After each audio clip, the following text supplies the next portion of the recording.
Oh, we have a Krish. Are you here? They also entered last year.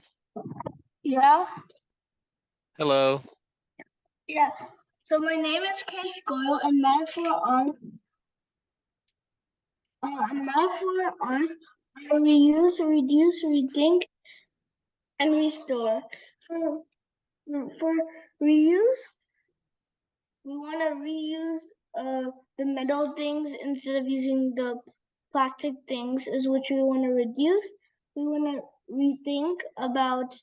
Well, in this video, I showed how to pack our lunch to in which we will also help the environment.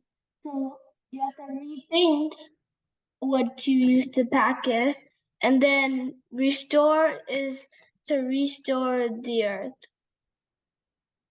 So in this video, I show how instead of using like plastic water bottles, polythene bags, or using like, those like ketchup tiny packets, use like using containers that are reusable and washable.